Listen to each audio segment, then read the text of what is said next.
Is only about 1 or 2 minutes away, but just to kick off at 9:30, I will sit here for a few seconds and get the meeting underway. So is it Gareth we have here, or Gareth? Yes, we are just kicking off a little bit early, but if you would like to come and make your presentation now, we're here. So you've got 5 minutes. If you want to leave time for questions, feel free, but that's not a requirement, and we'd love to hear from you. Thank you. That's 10 minutes not to panic. So we appreciate that. Look, I'm a born and bred Wellingtonian. I've ridden a motorbike in Wellington since 1991, off and on. Used to park on the pavements everywhere. It was awesome. Those rules have changed, but I get that. I'm not here as a NIMBY because I'm a motorbike rider. I'm just here because it doesn't really, what I'm seeing sort of doesn't really make sense to me. I've got motorbikes. I now pretty much walk to work, but I'm in a fortunate position where I live quite centrally and I can do that, right? So I think the three things I wanted to say were around congestion and what the role of the council is and the vibe. So the first thing is congestion. And look, I've looked at some of the other presentations that have happened over the last, well, I think it was Tuesday or Wednesday. I guess the first thing I wanted to say was, the notion around get rid of motorbikes because they're dangerous is kind of ludicrous to me. Motorbikes are a matter for central government. We pay, up to, motorbike levies for registration are going up to nearly $1,000 for the biggest bike. So as far as I'm concerned, that's already covered. I think it's a valid form of transport. I've never had a major accident or anything in 35 years of riding.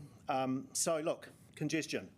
It's pretty clear that bikes sort of fit with the general purpose of bicycles, bike lanes, motorbikes reduce congestion, period. We can ride in bus lanes. They're just better than cars. We want less cars on the road. I would have thought that was pretty much a given. So, some of the things that I've seen around, I'll get back to my notes. I just think motorbikes are better. In terms of reducing congestion, but also they allow people to get into town from places where you just can't do it from public transport. You don't want to bike in or you can't afford to drive a car and park it in town. So, but you want people to be coming into the city and working here and making this a vibrant place. So, I just think per se, it's a better thing for congestion. I go through Mount Vic Tunnel. I moved to Hātepe in 2010. Mount Vic Tunnel was about to be built. The second tunnel, 15 years later, it hasn't. And, if you're driving a car, it drives you nuts. So motorbikes are a great way to get around. So what is the council's role? I mean, we've got a central government that is, central government really should be counter-cyclical. They should be spending money when the economy is poor. But at the moment, they're pro-cyclical in New Zealand, as in they're reducing jobs and costs in Wellington, which is, the New Zealand economy has already been suffering. So, that's hurting Wellington. And I think it's up to the council to be somewhat counter-cyclical. And the way I would say that is just like, we want to be promoting people to come into town.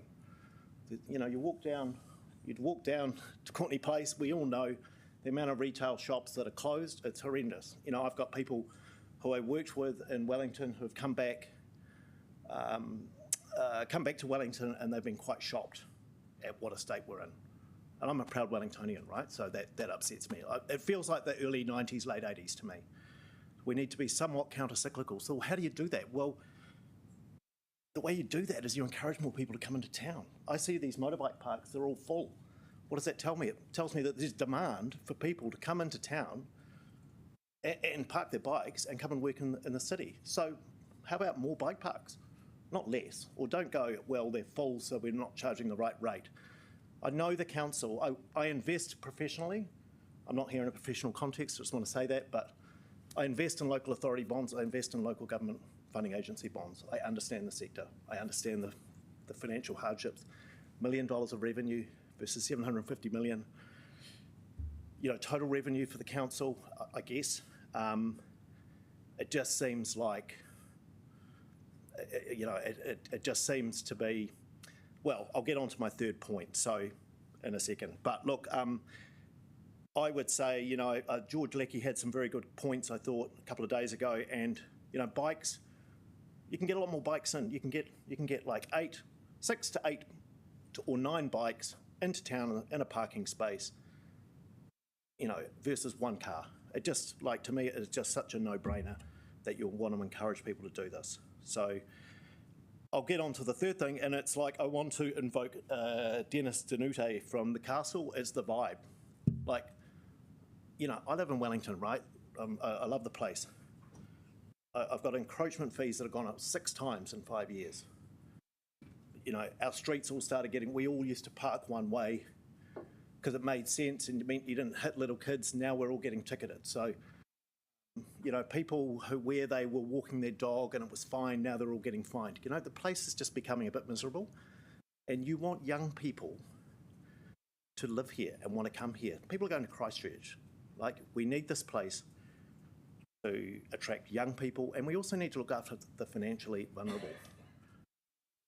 Right. Thanks, Gareth. We've got a bit of flexibility just because we kicked you off so early. So I've got a question from Councillor Chung for you. Thanks very much for coming in, Gareth. Much appreciated. Gareth, the 4 tenets that the council has for introducing this or proposing this is, first of all, equity, which is probably more equality. That is, if cars have to pay for parking in the city, then why shouldn't motorbikes pay? I'll just go through the 4 and then you can comment on them.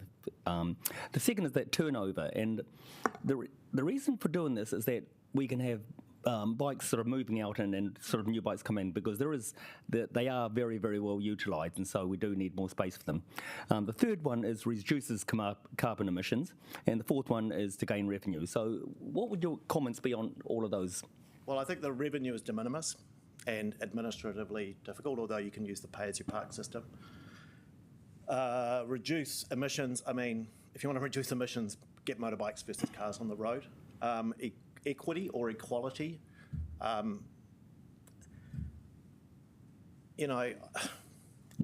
an interesting question, but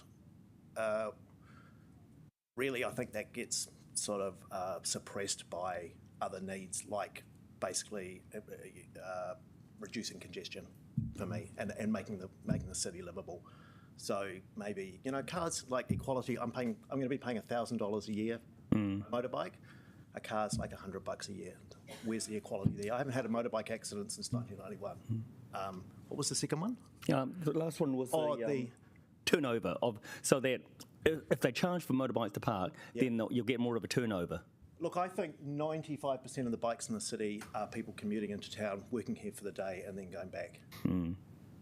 So people don't come in and go out, like they do with car parks. If I'm paying, I work 10-hour days. If I'm paying $10 a day, that's about $2,500 a year on top of my $1,000 registration. I'm not going to be riding into town doing that, and I'm probably going to be working from home more. We need people coming back into the city. Yep. Thank you, Gareth, for much appreciated. Thank you. Coming in your submission today. I'll just quickly switch over the chair's role. Carry on into morning tea. Okay, I'll carry to morning tea then. That's fine. I believe we have David in the room. David, if you'd like to come up to the podium, we're working a little bit ahead of time. So it's 5 minutes if you want to leave some time for questions. We've got a little bit of flexibility just early this morning. So. Great. Hi, my name's David. I've been a resident of Wellington for 6 years. I've been a motorcycle rider for 15 years. I don't actually even remember what I wrote in the submission, but I just think that if we start charging for parking, kind of dovetailing off of what I just heard that last guy saying, I think it's definitely going to disincentivize people to come into the city. Personally, I ride my motorcycle because I've run the numbers. It's cheaper for me to do that, paying for my gas, registration, everything, than it is for me to take public transportation with the cost of public transportation these days, and going at peak hours. If I were to take public transportation on the off-peak rates, maybe it works out to be about the same. But also, by taking public transportation, it takes me twice as long to get here. So I think, it just kind of feels like a bit of a cash grab, to be honest, that obviously the council has spent a lot of money on a lot of stuff. They're probably trying to find every penny they can to save or make. But I just encourage you guys to try and look in other places. You know, personally, I even looked at, with all these cycle lanes, investing in an e-bike. I would require an e-bike because I live obviously in Wellington and it's very hilly. But the cost of an e-bike is the cost of the e-bikes that I was looking at that I think I would need cost more than my motorcycle. So even that is not that economical. And you know, again, I ride a push bike when I can, but there's days where you've got a northerly blowing 45 kilometers an hour. You've got to be at work in 20 minutes. It's just not feasible, and the motorbike is the best option. And like that last guy said, if it comes down to it and I can't park for free in the city, I'll probably just work from home, and that means me not spending money on coffees in the city, or I go out to lunch quite a bit when I'm at work, you know. So I don't know. I just think that there's opportunities, other places to find money, and I would encourage you guys to consider really not charging for motorcycle parking. So that's all I have to say, but if you have any questions. Excellent. Thanks, David. Just one from me, and then on to Sarah. I suppose the imposition of a cost, you know, when this proposal doesn't bring with it any improvements in council's level of service for motorcyclists, you know, you're still getting the same spaces, but you'll now be paying for it. So if we were to put a cost in, what are some service improvements that you think would be warranted, or you would expect, you know, covers over motorcycle bays, or? No, I don't expect anything. I'm actually very satisfied with the level of parking that there is available for motorcycles in the city. I don't think there's a lack of it. In fact, I've never struggled to find parking for my motorcycle. I mean, yeah, we cram in pretty close, but in one say car-sized motorcycle space, I often see 8 motorcycles. How often do you see a van with 8 people coming into the city, right? Like, we can really fit in where a lot of places can't. So I don't expect anything extra special from the council. I personally believe in austerity measures, and I don't want the council to be spending extra money on motorcycle parking or anything fancy. Yeah. Thank you. Sarah? You talked about a break-even point, and I really appreciate there is one. Do you think a more reasonable charge or idea might be to cap it, say, $5 a day? Like I haven't run the numbers on. I have run the numbers. I don't remember what my break-even point was on how much it would cost, but I think it's just like, it's almost the principle in and of itself, right? Like, we like riding motorcycles, and we like people that I think ride motorcycles do it often because it feels free, and you start charging for something that you think you have an intrinsic, you feel like it should be free. I don't know. And other people I know would argue and be like, but I have to pay for my car parking. I shouldn't. Why should those guys get away? But I don't know. I think we just don't take up that much space, so it's nearly as much space as a bicycle. And I've got one more question, if I may. It's only the CBD parks that would be subject to this charge. There would still be quite an availability outside of that cordon area.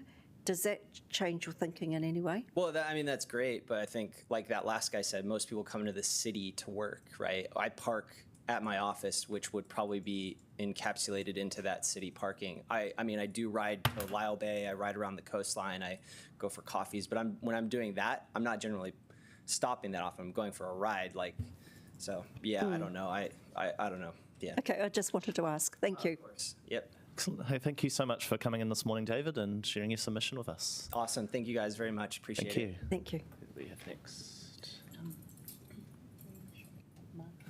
Mark, yes, bit ahead of schedule, but great to hear from you now. So you've sat there for a few, so you've got the drill. 5 minutes, time for questions if you like. Well, thank you for having us, and thank you for enduring a second day of us coming in. I've been riding since the late 60s, early 70s, and I'm now in my 70s, so I think it's fantastic. I love it. You know, I love my motorcycle. 15 years ago, I got rid of the car, so it's just me and my bike now. I was at the 2011 meeting, and one thing that popped up afterwards was that the police count on motorcycles, they did actually a count, and it went up from 400 in the early 2000s to about 1,200. So I'm not sure where 700 motorcycles parked, because there's 500. We settled in 500 places. Recently, when the two $1.50 came out, we had a poll on one of the larger Facebook groups, motorcycle groups, and there were two surprises. One was that 40% of those polled said they'll take the car in because they can get early bird parking, and there's one round the corner for $13 a day. The other was that there's only 200 and something responses out of a membership of 4,500. And initially, I thought that was, or we thought that was Facebook or apathy. But recently, I just thought, I'll just have a look, And over the years, the demographics in Featherstone Street and Lambton Quay have changed for motorcycles. They tend to be like light or middleweight bikes, and scooters have gone up quite significantly. Here down in Featherstone Street, so to Terrace, there's a slightly different demographic. There's a larger bikes coming in, which implies that. But down in Lambton Quay area, Featherstone Street, they're there all day, and out there the day. That's the main thing. They're coming in to go to work. Apart from people like me who just pop in, but they, I think, tend to be more in hospitality, retail. And that's because of the nature of the motorcycles. They're relatively cheap, and there's quite a few scooters. And I think any charges are going to hit the least able to pay. I did the numbers, and $45 a week. If you get 300 motorcycles, which there might only be actually, when you count up everything, that's $750,000. One of the other things that came out was, where are the other motorcycles? And over the recent years, there's been but significant increase in theft. And now it's a real liability. I've got 2 chains and a tracker on my bike outside now, and I'm quite worried about it. It's that sort of situation. I know of at least 3 motorcycles being stolen every week.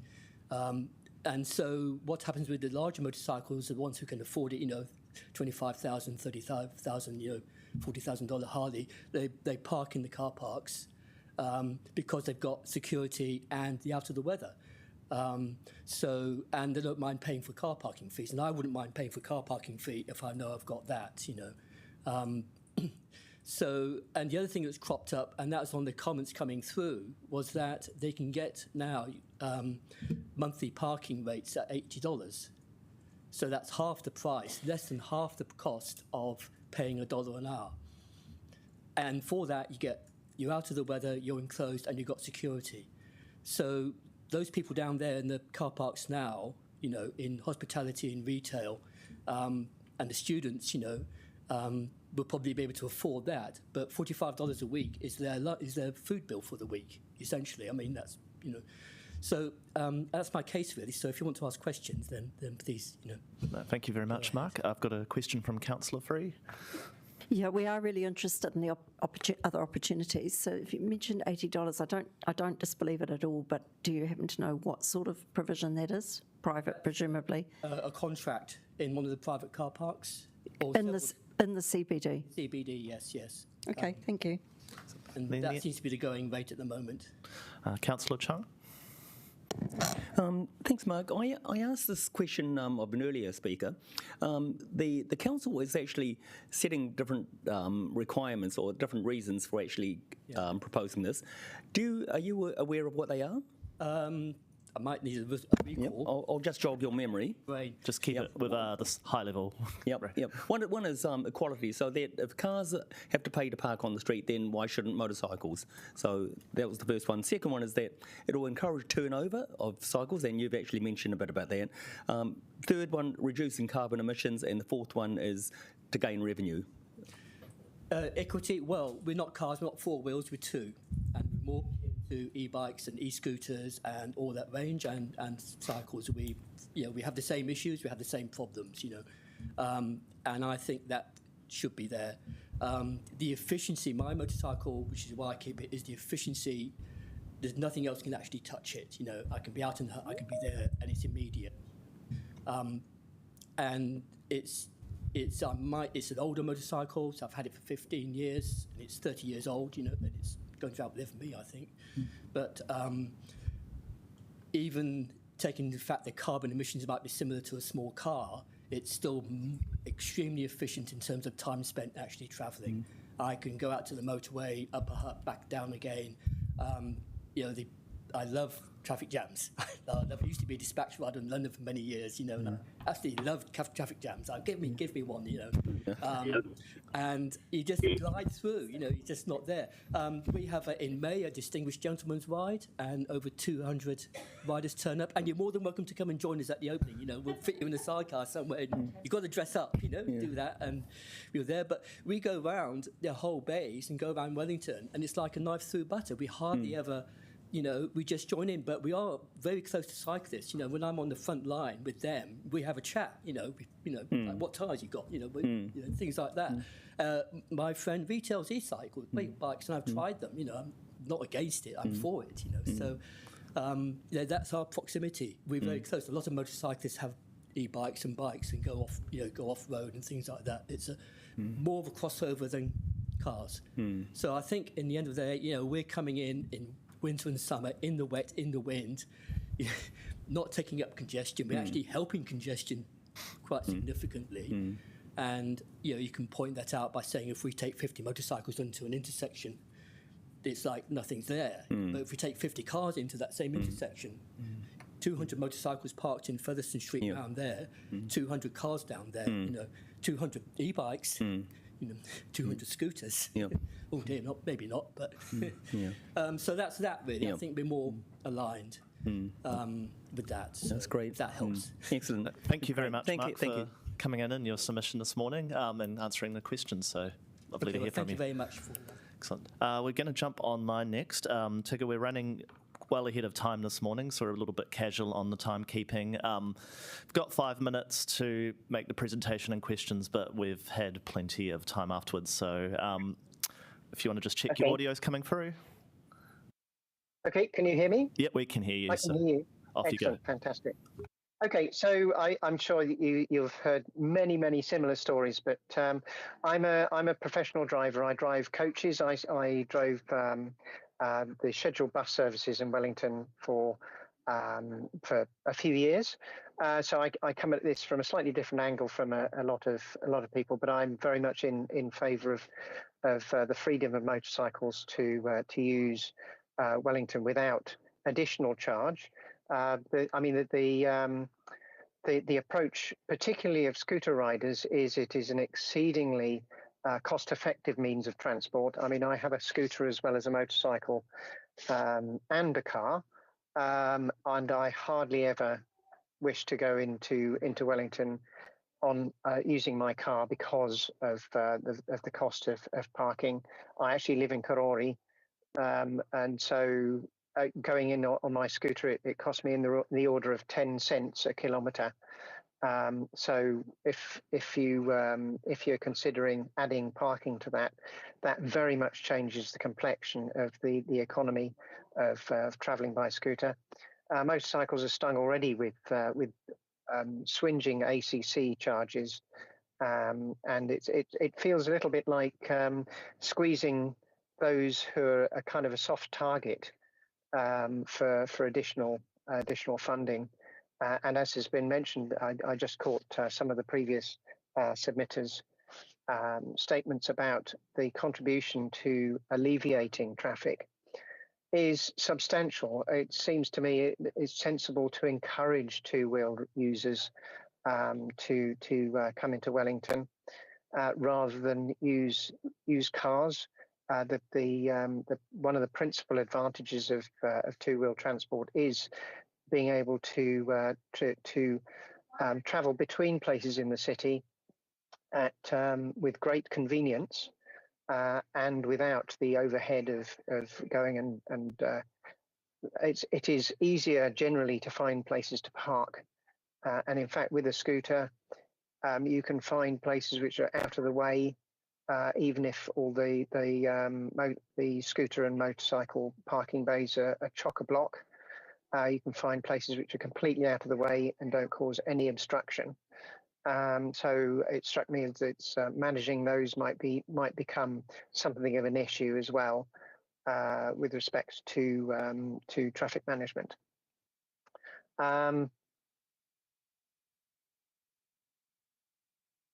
Yes, that's largely my thrust.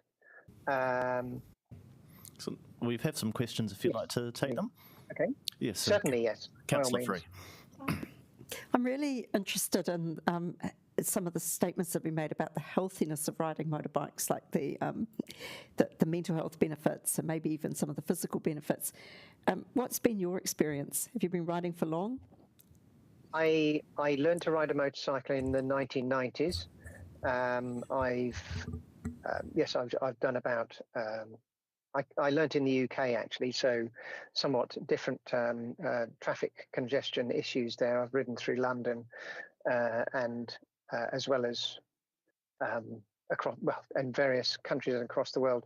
But it is a I mean, these days when I commute, I actually commute from Karori up to Trentham, but the actual commute is an enlivening experience, assuming you don't have any issues with unexpected motions on the road, which, yes, I've seen far too many of those as a professional driver, I have to admit. But it is an enlivening experience on your way to work. You go through and it's refreshing. You in the fresh air on the whole, and it brings you to a sense of greater engagement with the traffic as well. I obviously I've driven cars a lot and I drive coaches as well, and there is a sense of isolation from all that's around you when you're on a motorcycle. Because of the vulnerability to some extent, you are engaged much more with what's going on the road. So yes, that's an excellent question, particularly mental health, and yes, physical health.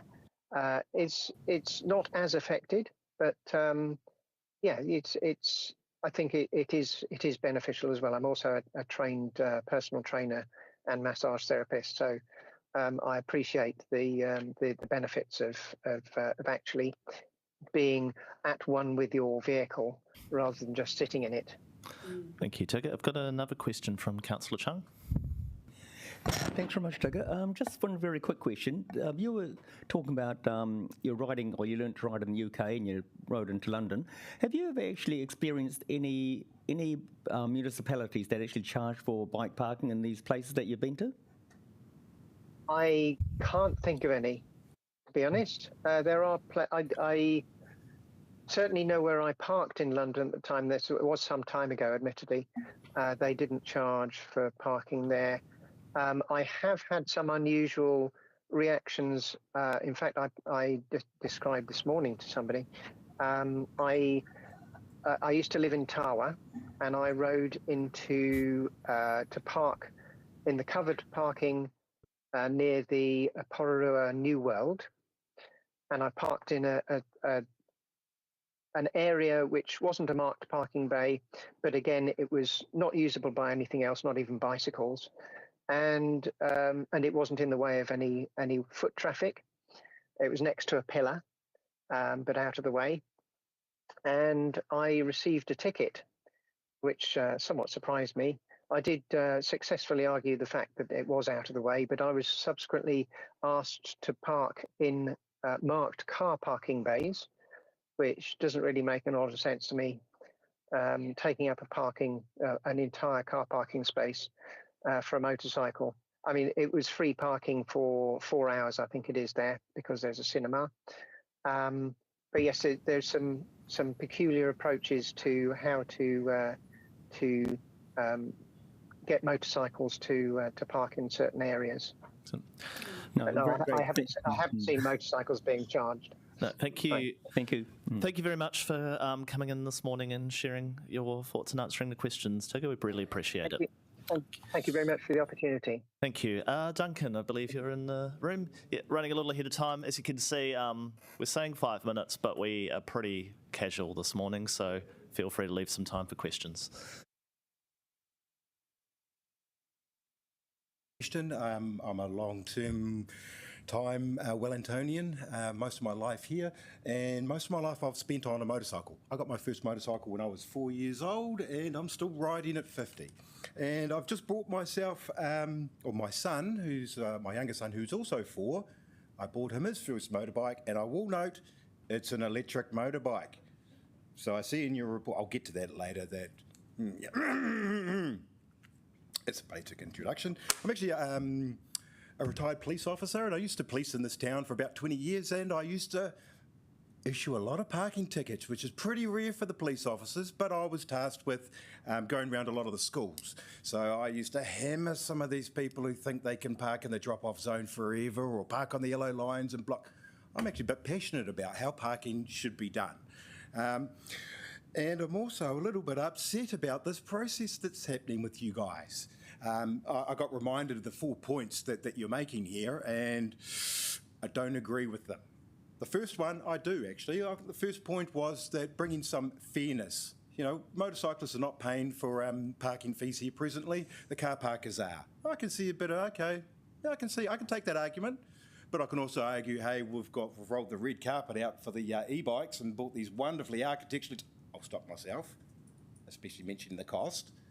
But it feels a bit unfair when we see our other two-wheeled brothers and sisters getting the red carpet and we're getting you guys are going to pay exorbitantly. Because I believe the proposal's still at $2 an hour.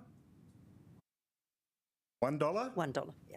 Thank God you've pulled back. But that's why I'm here, because you've got our ire up already at trying to go with this $2. Down at $1, we're getting there. We're getting there.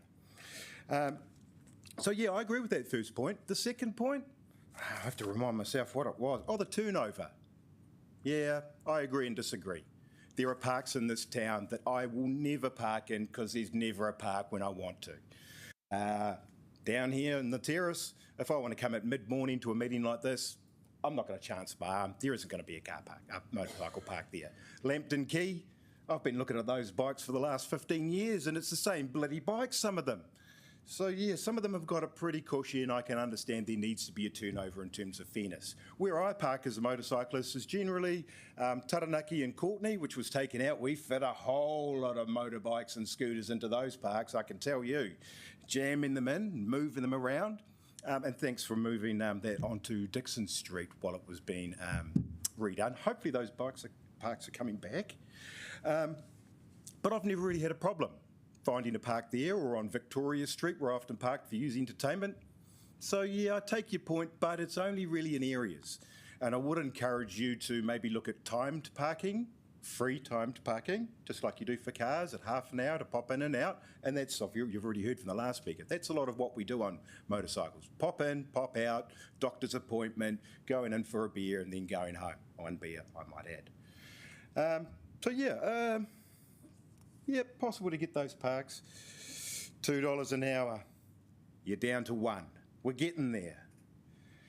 But even at $1 an hour, you can fit a whole lot of bikes into those car parks, and under $1 an hour would be more appropriate. If you were showing up with your Harley Davidson or your big-ass Honda that's got all the bags on it, yeah, you're only going to fit 2.5 bikes into those, but we don't see them round town. And as we've heard already, and I know already, those guys and girls go for the big private car parks so they can protect their 40, 30, 50,000 if they've got a Triumph Rocket all customised. So, yeah, the reality is you're going to be hitting people that are commuting to work to try and save a bit of money. Trying, like the last speaker, trying to get that 10 cents a kilometre or 7 cents. It's just totally dismissed when it comes to parking for long periods.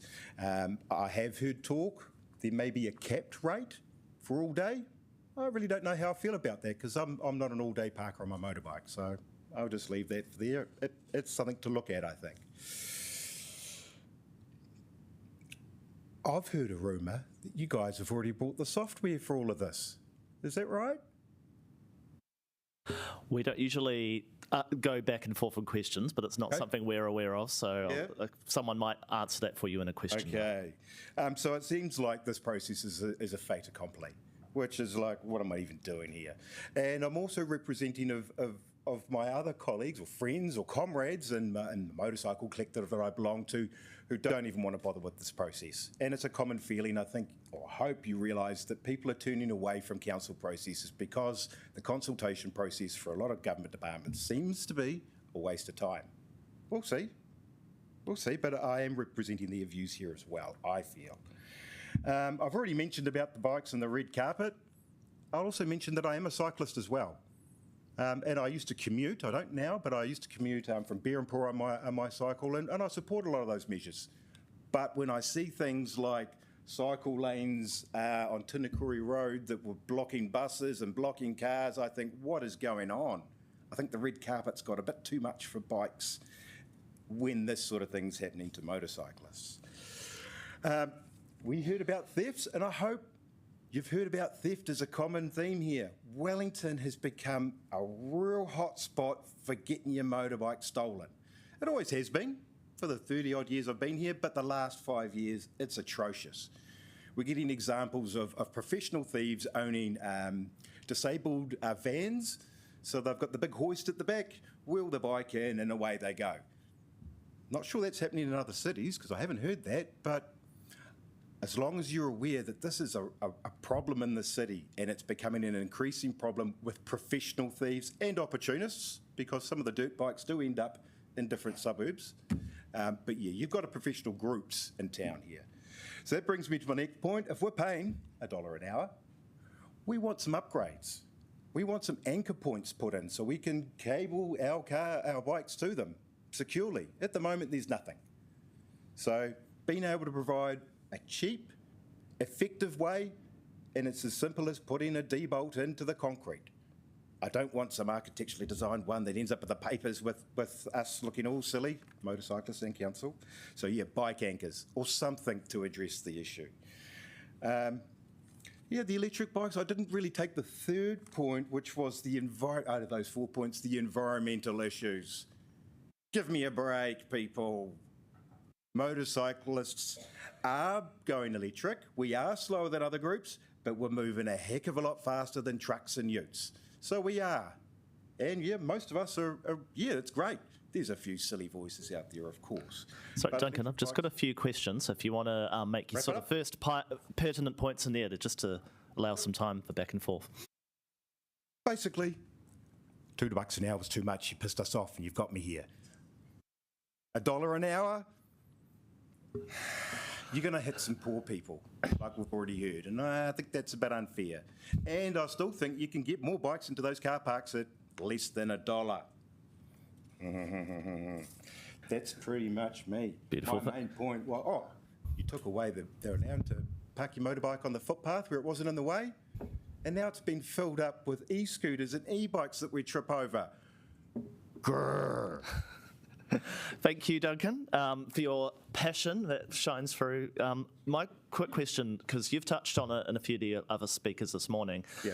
Can you talk a little bit culturally about the making space within motorcycle parks? It seems like it's sort of accepted to jostle and jolt around, as no one... It is. Yeah. Touchy subject. If you've got your big fancy bike, well, you shouldn't be parking on that Taranaki and Dixon Street or Courtney Place. That one there, we fit a lot of bikes and motors. But I'd take my old BMW 1 litre Beamer and I'd move a few scooters and get in there.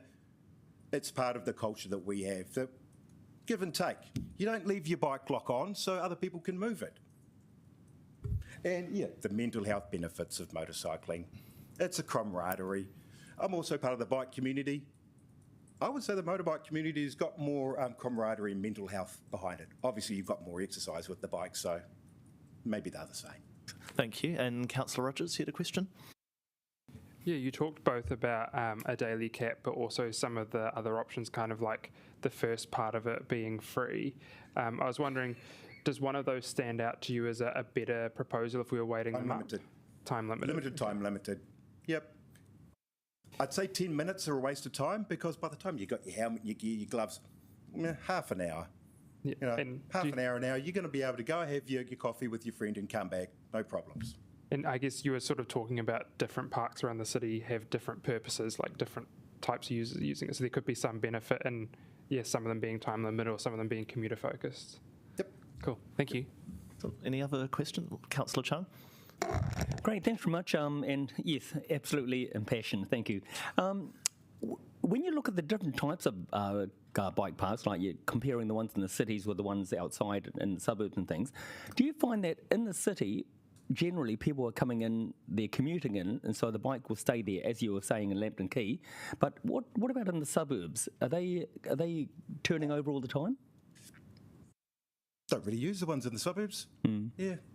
There's parking on the street, there's parking in people's driveways. The main issue for me is trying to park on a flat piece of surface where I'm not going to be blown over. Not really an issue. My issue is that I can never get a park down here, and I'd like to. So having those time limited half-hour, 1 hour parks on the side of the bike parks that are already for paying, I think that'd be the way forward. Excellent. Great, thank you. Just Much the appreciated. Other committee members, we now don't have anyone coming into 11, hence my allowing this to be quite a large Q&A session. So we'd love to hear a bit more from you. One more question, sorry, Duncan, from Councillor Free. It was really just a comment that I don't think we're planning on a lot of extra hardware for this. We're just going to extend the current meter system. It was just rumours, but I think it might just be rumours. Yeah. Cool. Thank you. Thank you, Duncan. So we're going to adjourn. Pat's due in at 11, but if he comes in earlier, we'll probably resume, I imagine, a bit quicker. So for the guests in the room, there's some tea and coffee at the back. Help yourself to our council's hospitality, and we'll adjourn when Pat makes it here.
So, Pat, you're very welcome to come and present to us.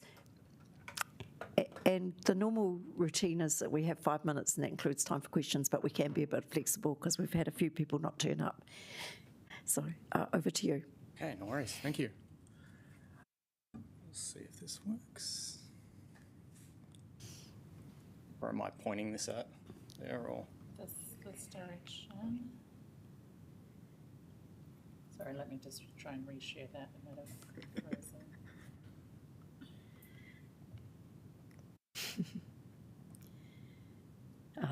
That's working. Yep.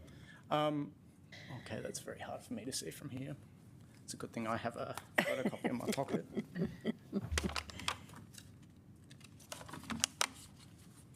If you were wanting to sit at the table, you would have a no, screen. that's fine. Yeah. I'll be all right here. Okay.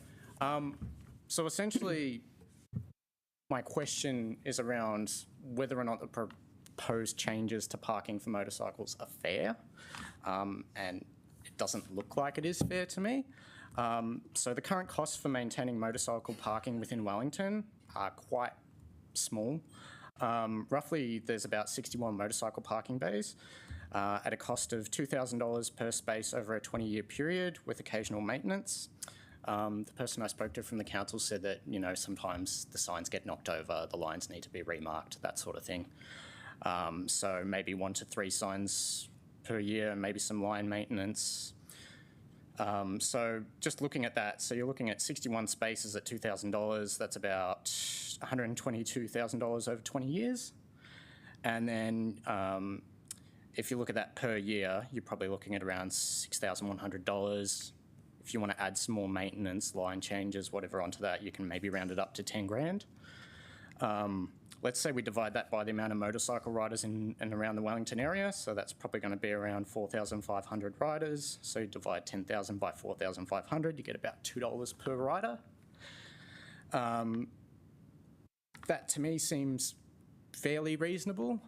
The other thing I kind of wanted to point out was that the response I got sort of pointed to the fact that motorcycle parking is free and that the riders have been getting a free ride.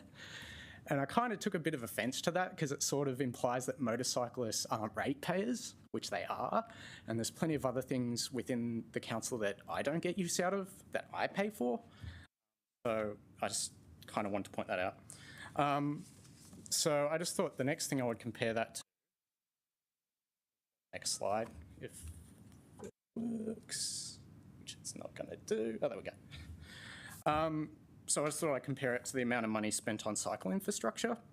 So between 2021 and 2024, Wellington City Council has spent $52 million to deliver over 22 kilometres of bike lanes. I'm not sure if that includes the bike racks that they've made, but for instance, one bike rack costs $563,000 to install. It's claimed that there's 16,740 cyclists commute to Wellington every day. I find that very hard to believe. I commute to work every day, and if I saw that many cyclists commuting, I think I'd be rather shocked.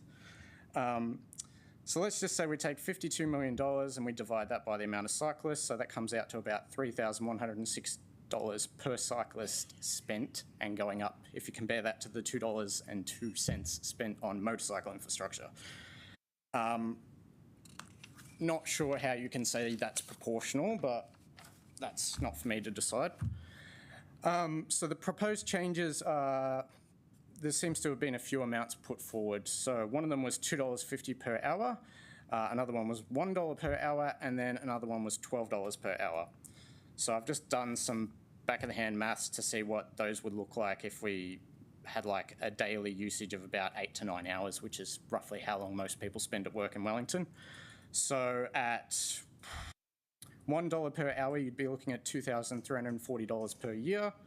At $2.50 per hour, you'd be looking at $5,850 per year. And at $12 per day, you'd be looking at $3,120 per year. Not sure why you think it's okay for motorcyclists to have to bear those sort of costs. It would seem to me grossly unfair. And just to put it into context, riding a motorcycle means that you're already paying disproportionately high registration fees. So a medium-sized bike, you're going to be paying $424,000 a year, and your average insurance is going to be about $800 a year. Not to mention that motorcyclists pay disproportionately higher ACC levies as well. So first question is, where do you think we're going to find this money? Because I don't think I can find the money. So I don't think how you think other motorcyclists are going to find the money. You're providing less of a service and yet you're taking more money from us. This is just going to push people into private parking. I had a chat with a friend of mine who's a motorcyclist and he said if they do this, well, we'll just get together with a bunch of other motorcyclists and we'll go to private parking. Why are we going to pay the council if we're not getting anything from them and they keep wasting our money? Everyone in the city is under huge economic strain. You've still got high interest rates, you've still got inflation, you've got high energy costs, high mortgage rates, high insurance costs, high food, high rent, and high council rates. I'm on a single income. I have a stay-at-home wife who looks after our 7-month-old baby. One of the reasons that I like riding a motorcycle to work is that the parking is free and it's fast. I can go through traffic, I can get home at a reasonable time, it gives me more time to spend with my wife and my child. I think since the council is in such a dire financial situation, I'm not sure why you haven't started to look at taking money from people that you've spent the most infrastructure money on, such as cyclists.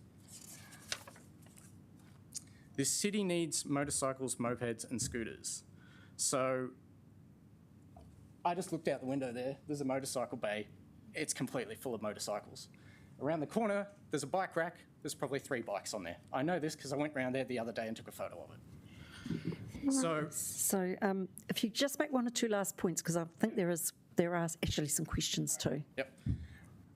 Basically, the point I'm getting at is I think that this is just completely unfair. People are already hurting. We can't afford to start charging motorcyclists for parking bays because they simply can't afford to pay it. I don't understand why you're picking on motorcyclists. And if you really wanted to fix the issue, to be honest, get rid of the 61 bays of motorcycle parking, let motorcyclists park on the footpath for free. You can use those parks for regular cars and then you get an income out of them that way. That would probably be the easiest solution. That would be fairest for everyone, I think. Thank you. Right. Now, I had a quick question, but does anyone else want to take one? I'll just ask you my quick question. Yep.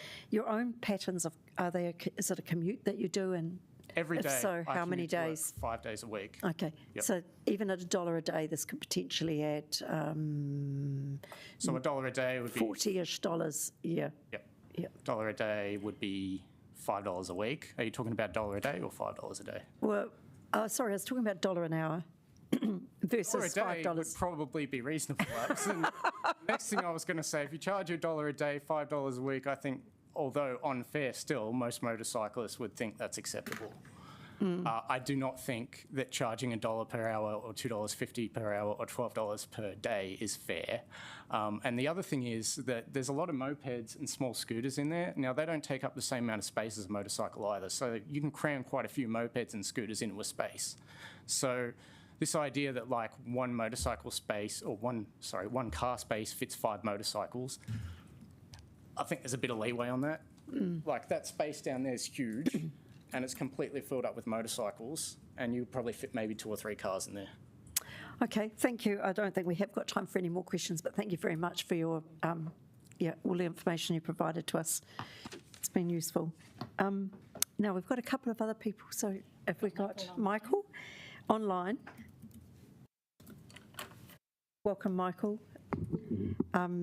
There's 5 minutes, which needs to include questions, and it's over to you.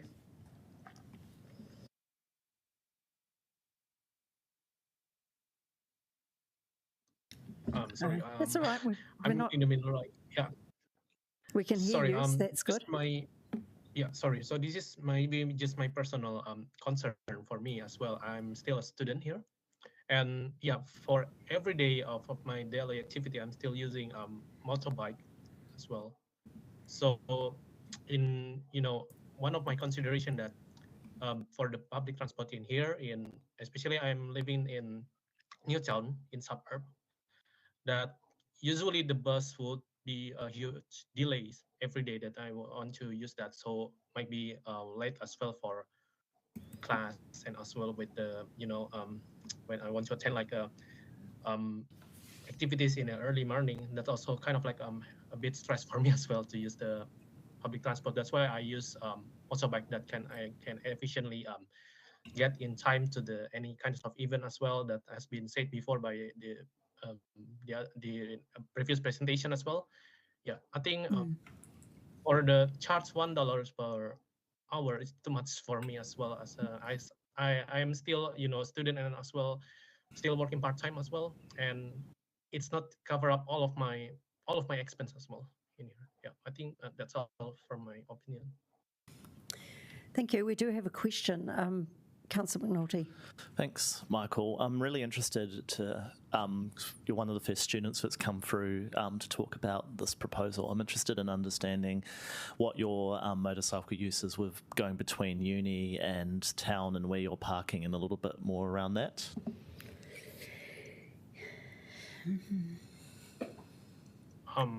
Sorry, can you repeat again? Sorry for a moment.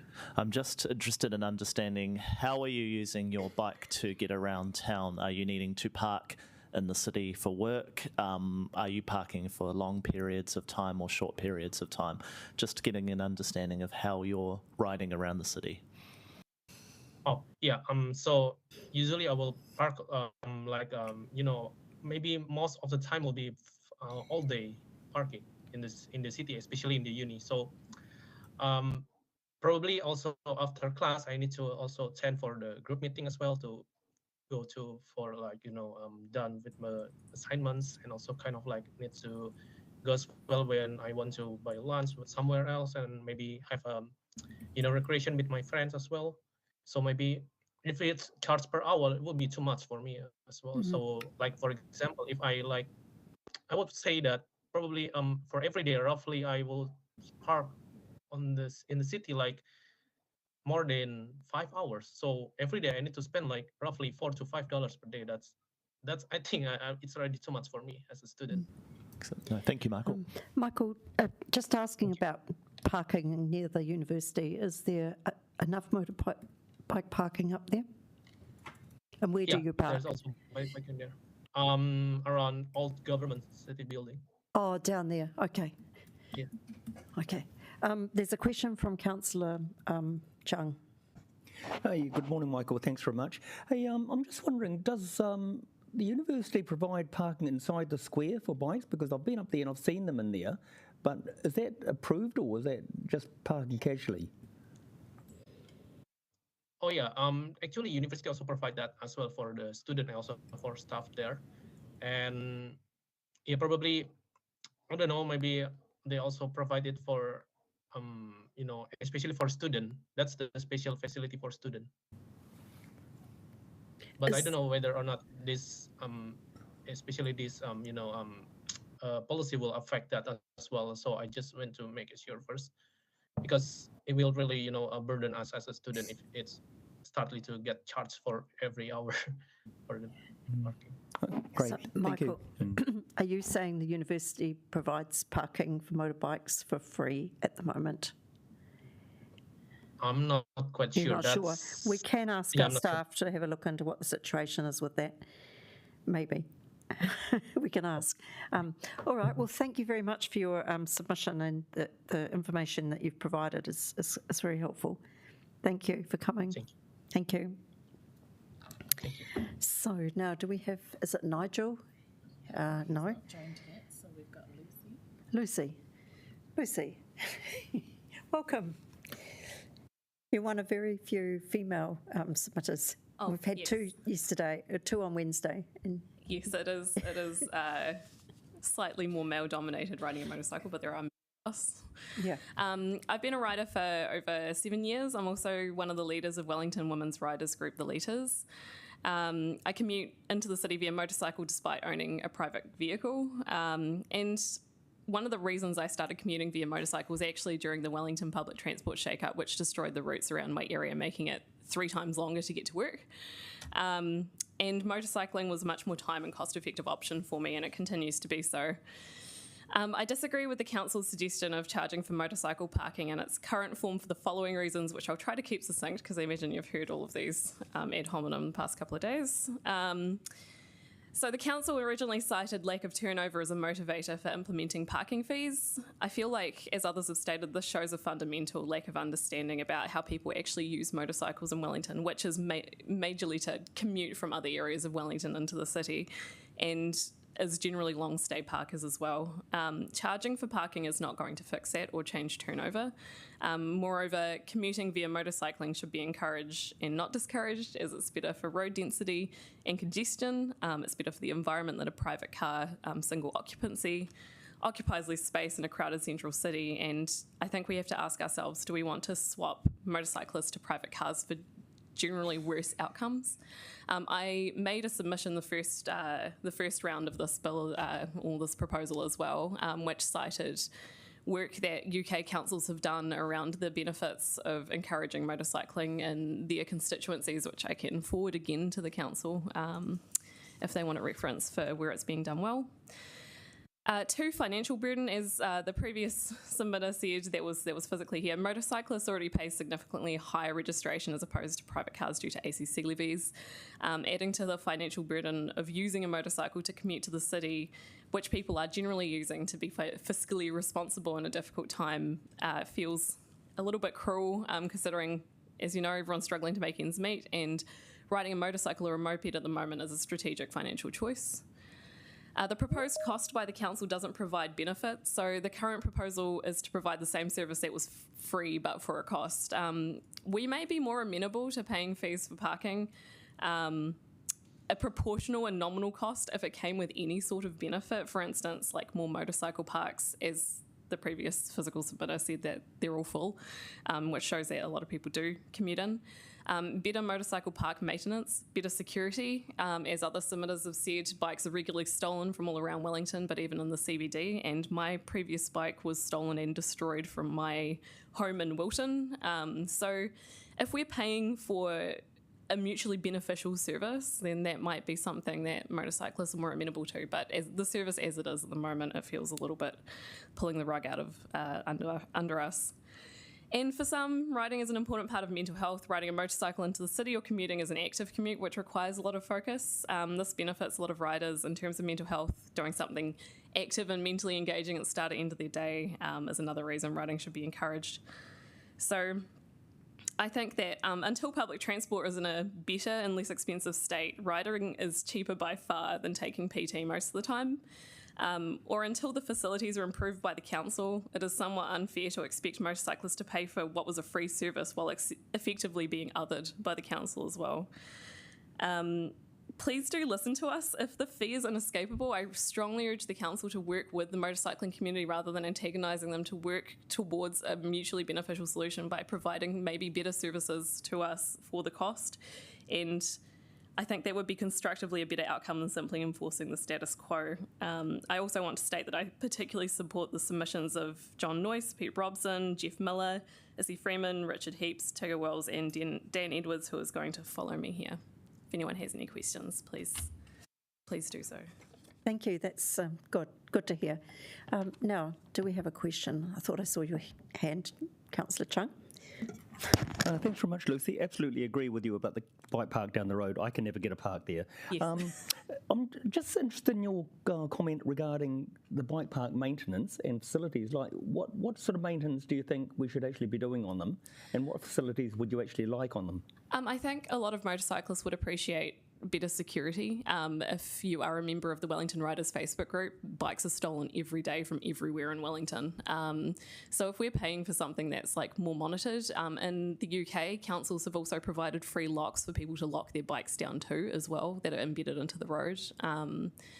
Generally more safety, more availability, and probably like better servicing as well, because at the moment, like, it's you just back into the gutter sort of thing. Like, if we had something that was specific, like the bike parks, the cycle bays, like, that would be cool. But yeah, just showing that we're also trying to facilitate motorcyclists as well would be, I think, much appreciated. Can you just mention again, thank you for that, can you just mention again the Facebook page? Just occurred to me some of us might be interested in having a look. For sure. There's a Wellington Riders Facebook group. A lot of them have made submissions. It's adminned by Mark Solly, who I think has probably also talked to the council about this. Yeah, so Wellington Riders would identify it. Okay, lovely. I'm well aware of it. So. Okay, all right. I'm not, but I will be looking. Awesome. Thank you so much for your time. Thank you. Cheers. So now we'll move to Nigel online. Sorry, we're catching up a little bit. Hello, everyone. Hi, Nigel. Welcome to the table. The rule is it's 5 minutes, so we have stretched that a little bit, but we are actually catching up with ourselves, so we probably will make it 5 minutes, and that does need to include questions. No problem. Can you hear me okay? Yes, we can. Okay, do you want me to? You can start. Okay. Well, thank you for the opportunity. From my perspective, I've been riding since I went to university at 18. I fully appreciate the council providing the free parks because it makes a big difference to obviously the cash flow. And given that we can fit upwards of 5, 6, maybe 7 if they're little bikes into a single park, to me the current proposed pricing is a little bit steep for the effectively the hourly rate of one car wouldn't convert in favour to the bike community. So I think it's a bit out of step, especially if you're commuting for work and you're there all day, 8 to 9 hours, then suddenly it's no longer a cheap service. And then I think the bikes will end up going in more weird and wonderful and wacky places and create mayhem in places that they shouldn't be parked, rather than having a controlled parking that people support. My other sort of comments were that if we did have to have parking fees, I'd be concerned that it's going to be a costly exercise for the council to create either new meters or modify the existing meters to have a different rate for the different vehicles. I don't know if that's been thought through, but that to me is a large cost for for one park effectively. And that separate meter would be just crazy unless you can change the software. If there was a charge, to me, what would be reasonable to encourage the bikers to support the council and to pay their share, because I think that's kind of fair. But $9 a day is too much. If you had a cap of $5 for a day, that would be more reasonable and palatable, I think, to the bikers that use the service, because it is a service and we do have to recognise that. The other part is, I heard the earlier person about mental well-being. To fully support that, it's like we encourage the cyclists. This is another form of cycling, albeit without leg power, and it does feel good. I love riding my bike. It awakens me and invigorates me, and it takes the stress away from my daily grind at work. So I think there is a health factor to consider.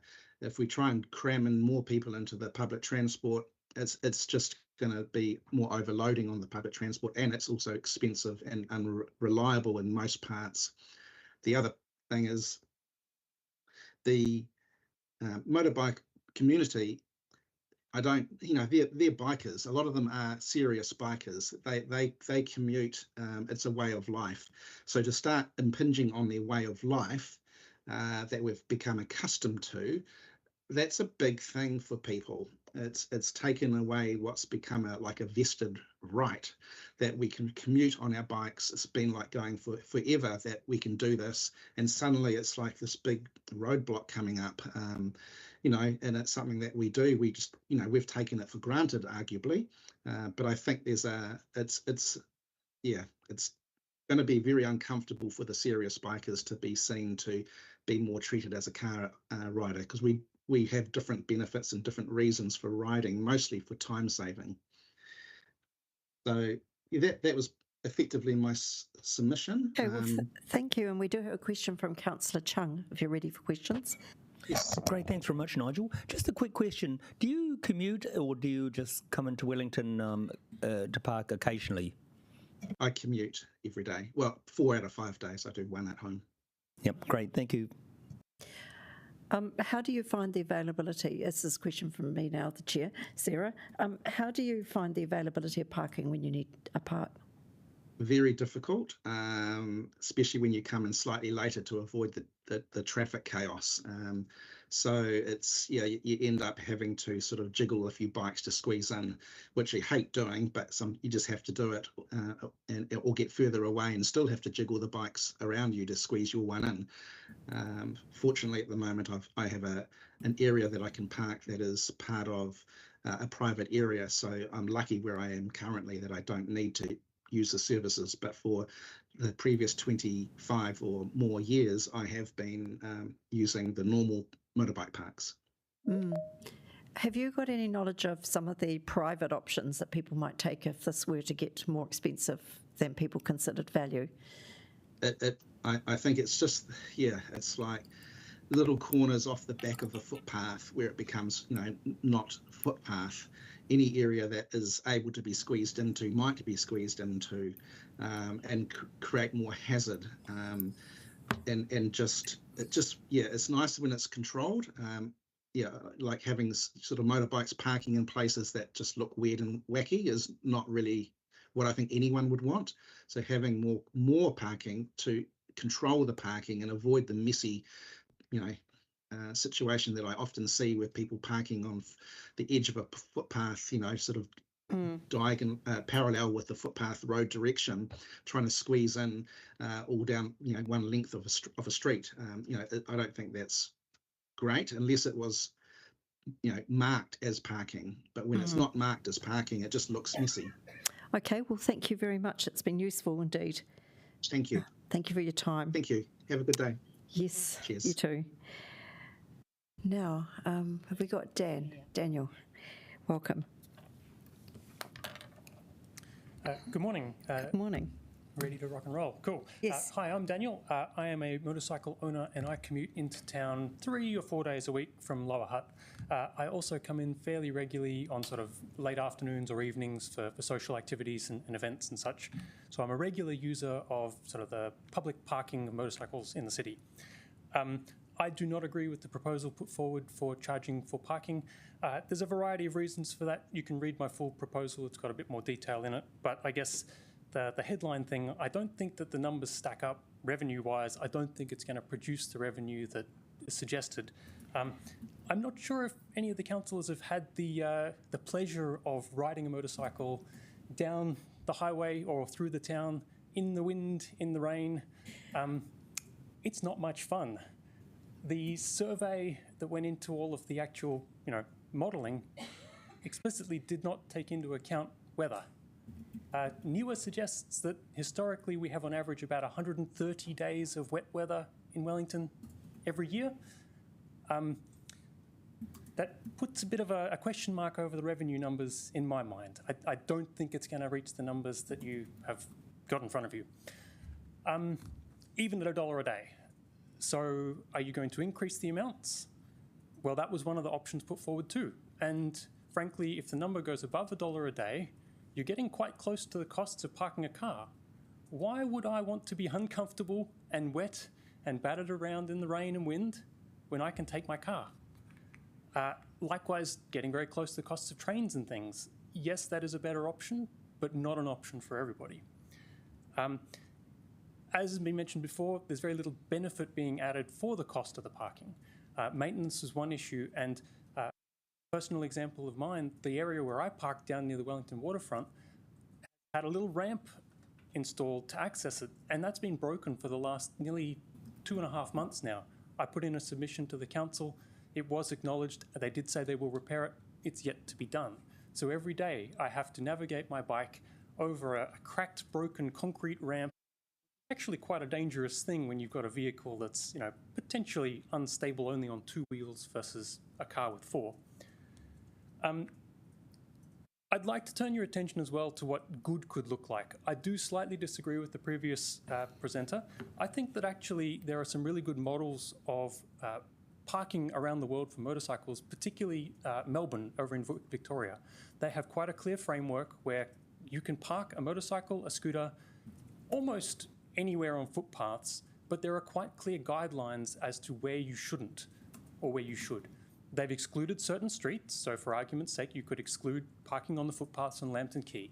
But they also say, as long as you're not within these certain areas or obstructing the thoroughfare, those sorts of things, you can park anywhere. I think that this would actually give us a far greater access to, to parking availability.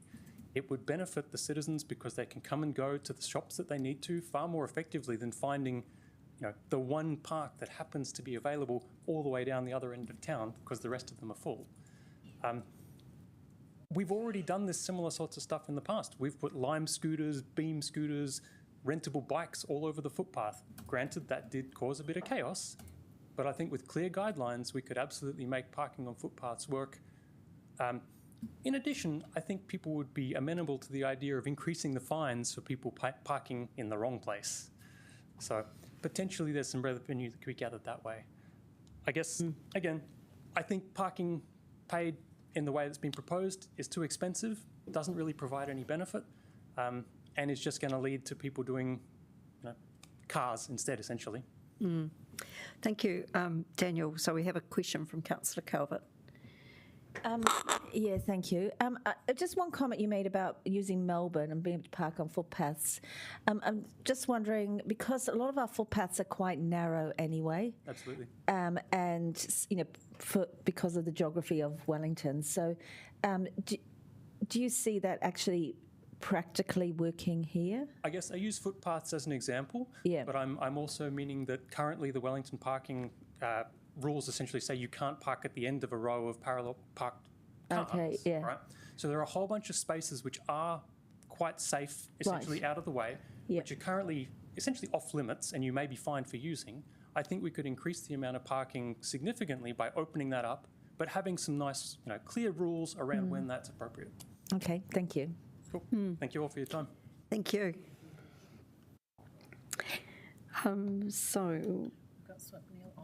Okay, so we've got Swapnil online, and after that we have two more submitters, and that brings us to a conclusion. So, Swapnil, are you with us?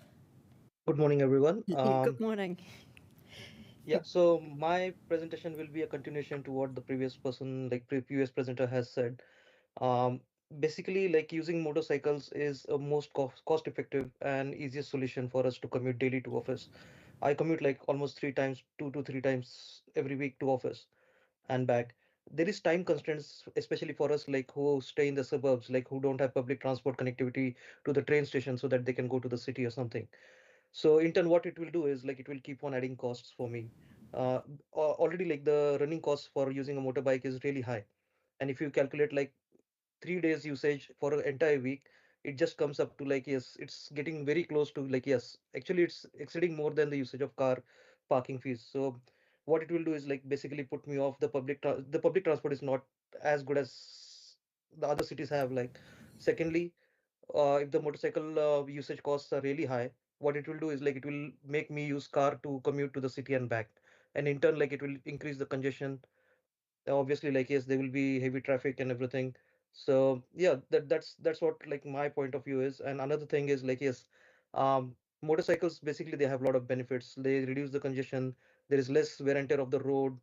It's more until and unless Wellington has its public transport right in place how Sydney does, we should not be basically focusing more on making it difficult for motorcycle users. That's what my belief is. Thank you. That's a very clear argument or set of arguments. Swapnil, how much does your registration and other overheads cost for your bike? Just out of interest, this cost factor has been mentioned quite a few times. So it depends on different different power. It's based on the power, the cc of the motorbikes. Oh yes. And looking at the Wellington weather, obviously you don't want any bike which is lower than 400 cc or something because of the wind factor, which basically makes the bike sway left and right. So if you go by average 400 to, if you do any bike more than 600 cc, it's $558 per year. Oh yes. And adding to that, the cost of insurance is really high for the motorbikes. It's similar to car, a 10 grand motorbike insurance cost is equivalent to a 20 grand motorcycle. Sorry, 20 grand car. So the cost of running, the insurance costs are high. the rego costs are high. Obviously, SCC component is coming in, which they are planning to increase the cost of the regos further, which might go up to $800 a year. And Okay. then like on top of it, like if you add the fuel costs, which is like $2 or $3, that again adds up, and then like another $8. And if you look at it like for an entire week, assuming that I'm paying $14 of rego, $2 a day, plus I'm coming to office only for 2 days a week, assuming, then like it's $7 only for 1 day of rego that I'm paying, like which I'll be using to commute. Apart from that, like insurance cost daily adds up like almost around $2 a day. So that another those costs, like plus on top of it, like there is $3 to $4 or $3 of cost for the petrol, and then the parking cost additional will put me off the motorbike and it will make me go by car. Yeah, I can tell that you've really thought about it, and to do that, you must be quite aware of the costs and thinking about your options. So that's, yeah. Do we have any other questions? I also would like to point out that yes, there is cycleways in the city, there is public transport, but like especially for us who stay in the suburbs, the problem with us is we have time constraints. Like sometimes even if we miss one bus, or like if we miss the train, we have to wait for another 10-15 minutes or 20 minutes during the peak hours for another train and bus to catch up. What this does is especially for us with having young kids who go to the daycare, the pick and drop and everything, it becomes quite stressful for us. So the best option to basically come out of it is yes, use a car, and what it will do is basically increase the traffic for everyone. Mm. Thank you. I don't see any other questions, and but we have appreciated the insights that you've given us into your perspective, and thank you for your time. Thank you. So we've got Seth Ward online. Seth, hi. You've got 5 minutes, and that needs to include some time for questions if you'd like it to.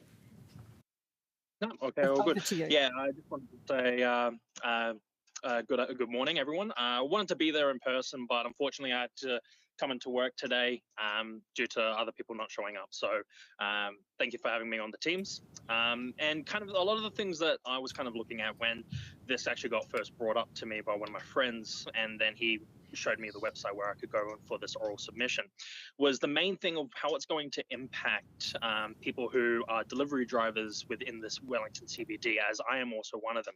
So I drive with Deliver Easy, and I asked my my area coordinator kind of what the ratio is between people who use motorcycles and scooters when they are doing Deliver Easy. So there is 87 scooter riders and 22 motorcycle riders that are currently active in the Wellington CBD area out of 220 drivers. So that's a rough about 40% of the drivers for Deliver Easy are on those modes of transport. Now, adding the parking fees are part of that, it's going to become quite more costly to those drivers, and also kind of start to run into a few problems when it comes to the parking agents that come around and kind of ticket them for it.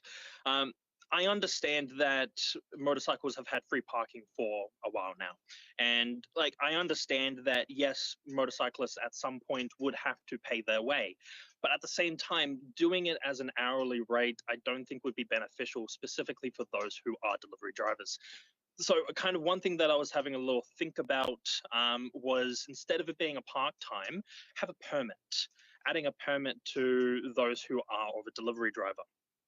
But also, if we can just abolish the thought of adding a pay time, it's more so about also keeping the roads safe for those who are riding motorcycles. So there was a report done by AA called the Red Alert that was done back in 2020. And this was across nationwide, where there was around 600 to 700 crashes, both in just motor vehicles, that happened kind of in the years past.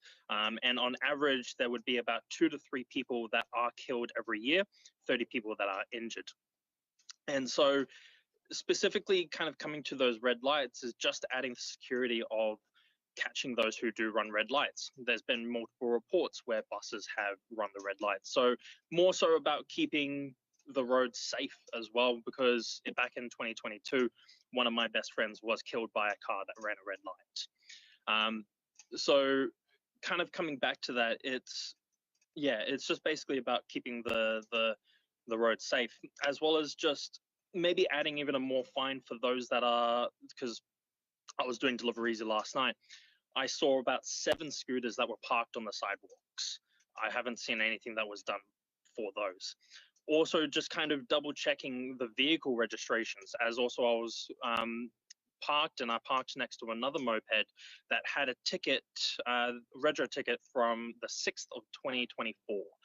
So kind of just double checking on all of those, because that's also one of the things, part of what you can do for a revenue change.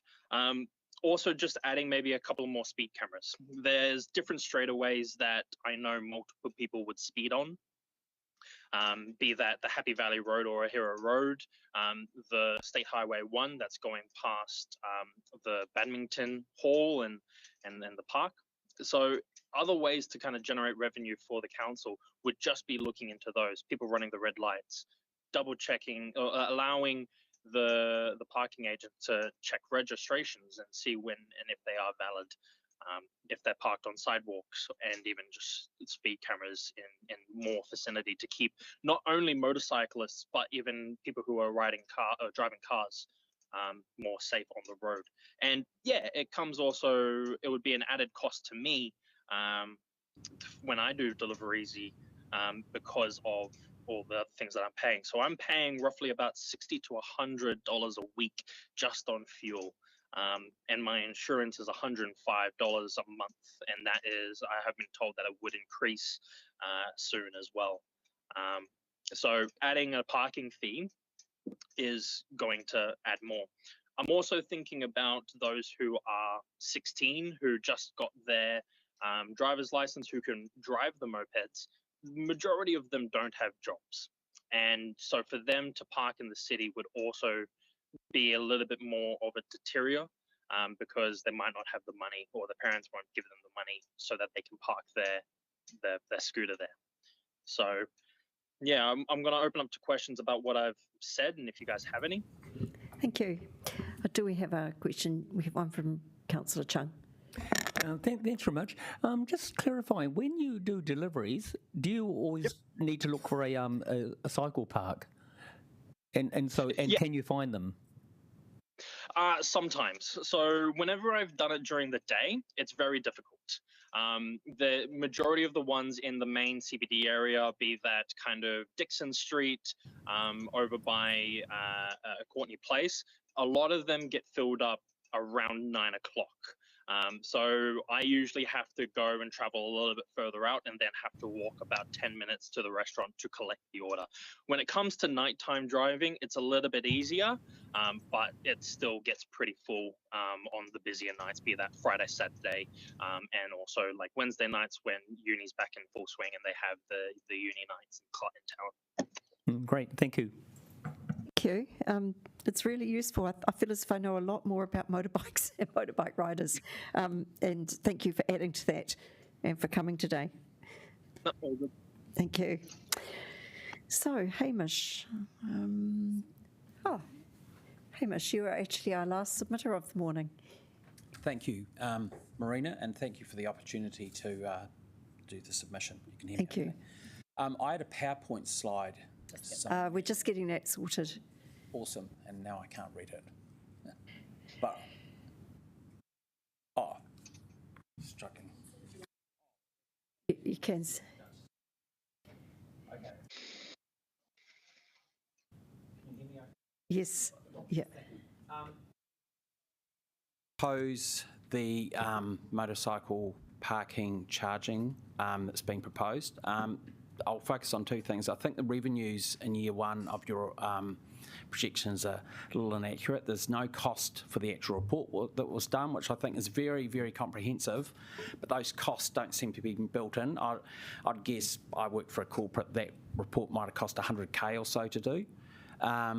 The setup costs seem quite low, 210K, I guess, to actually start putting meters and things like that seems very, very low, just from what I understand. And also the cost of compliance. I'm not sure, do you need extra parking wardens to actually, check on the parking status of motorcycles? So I'm not sure if I'd say in year one, I'll just guess it might run at a bit of a loss in terms of the revenue versus the initial costs. But my other main focus is consistency, and I think everyone likes consistency. Wellington seems to be the only city in New Zealand that's going to start charging for motorcycle parking.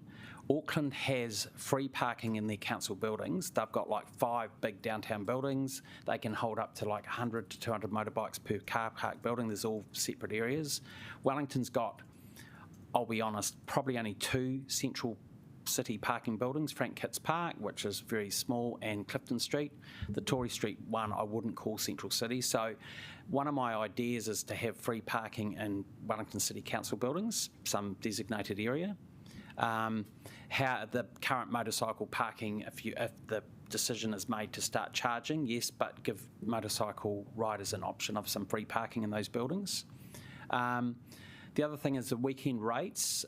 In the weekends, there's a reduction in parking for cars. There doesn't seem to be any plan for a reduction in parking for motorbikes over weekends, even though it's proposed at $1 an hour. That might, if you're consistent, be 70 cents an hour if you want to start monitoring it like that. So one of my ideas is around that. If the parking is introduced, the charging that we have free parking on weekends, because as one of the previous submitters said, parking on the weekends is not quite as busy. In terms of equality of car parking, not all motorbike parking spots are the same as what a car could park in. I'm thinking of the one on the waterfront. That's not really a car park that you could put some cars in. The same with the railway station parking. That's where I park. And I work for a company that's also got a presence up in Abel Smith Street. Sometimes I have to go up there. Motorbike's fine for that if I'm there for the day. There is 0 public transport options for me where I live. From a bus point of view, I have to get off all the way at the bottom of Cuba Street and walk all the way up to Abel Smith Street. So I don't have access to a car during the day, so a car is not an option for me, but a bus in that scenario, because there is a motorbike park outside where I work, but I wouldn't be prepared to start paying for that as well. So especially if I'm switching between buildings like I do. And it's just, I just see the ongoing discrepancy between what's spent on cycling lanes and cyclists versus motorbike parking. And one of my final points is I think motorbikes or motorcycles, especially mopeds, add to the vibrancy of a commute city. If you look at Asia, if you look at cities in Europe, it's actually quite cool to see everyone on a scootering around in big things versus a whole lot of cars. I work for a corporate, we've got a flexible working policy. I think it'll definitely stop people coming into the office with an extra charge for parking. And that's the end of my submission. Thank you. Yeah. Thank you. Do we have questions? No. Well, I'm sure we do, but we've... No. We have asked an awful lot of questions, but we do have one from Councillor Chung. Thanks. You brought up an interesting point about Auckland allowing parking inside their buildings. So does Auckland have many bike parks off the street, on the street like we do here? I'll be honest, I'm not sure. I just looked at their car. I know that they let you park in their own car park, Auckland Transport buildings, and there's quite a lot. And they have like designated spaces that they tell you how many parks are available. I think they do, and I think they do charge for some of that, but that's an option for a majority of riders in Auckland can park in free building and buildings, council-owned buildings. No, thanks very much. I'll look into that. Thank you. Just out of interest, do you often find that there isn't a space available where you would, when you go to your favourite spot? Abel Smith Street sometimes. I start early in the morning work-wise. I'm usually in it before 8:30 and it seems to be fine. So but when I leave, it's usually quite full. Yeah. And I think Councillor McNulty is a little one. Yeah, just out of curiosity, because you've looked at some of the revenue, I'm looking at the actual revenue model. I'll talk to this in debate shortly, where they estimated $1 million Were you aware that the council in that so usually for every $1 of revenue we collect in parking, there's about 50 cents it takes to enforcement? Were you aware of that $1 million that we didn't bank any enforcement costs against it? No, I just sort of looked at the cost of setup and sort of the projected revenues, but I just thought that the setup costs were quite low, that's all. Yeah. Okay, thank you very much. It's been added to a wealth of knowledge that we've gained over the last Thanks for the couple of opportunity. sessions. Yeah, okay, thank you. Right, so we will take the report as read, and I do have to move a motion and looking for a seconder. So the officers have recommended two motions that this committee receives the information, number one, and two, hears the oral submitters and thanks them for their submissions. So I'm moving that. Councillor Chung, you're the very person to second. Now, do we have debate? Councillor McNulty. Yeah. Oh, would you like to? Sorry, it's a bit weird. I should actually speak to it first if I'm moving it. It always feels a bit strange having these formal processes in the middle of a submission process, but I do want to speak, actually. I think we've been put in a difficult position, and clearly the $2.50 an hour was a number that just came out of people's heads at the time around the LTP committee. And when you start to think about it, it's clearly not going to fly. There'll be a lot of perverse outcomes at that kind of price.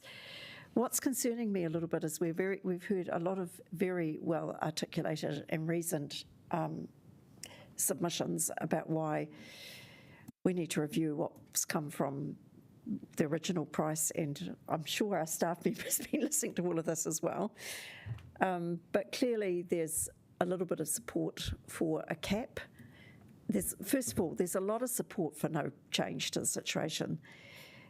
There are a lot of reasons why people are feeling that the provision isn't really there's not an extremely good level of service.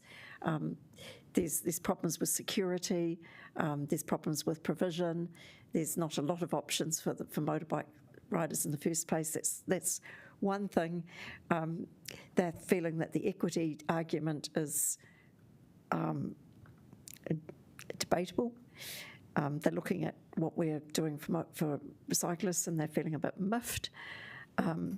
There's a lot of argument on the pricing point and what the other options might be, including some outcomes that we wouldn't actually want to encourage. And I just think a general feeling of being undervalued. So I do think this committee has got a job in front of it when the paper comes back, to make sure that the recommendations that go back to our LTP committee are reflective of all the information that we've heard. And I'm not quite sure myself exactly where we're going to land. And I do have a motorbike licence. I used to ride a motorbike in my younger days.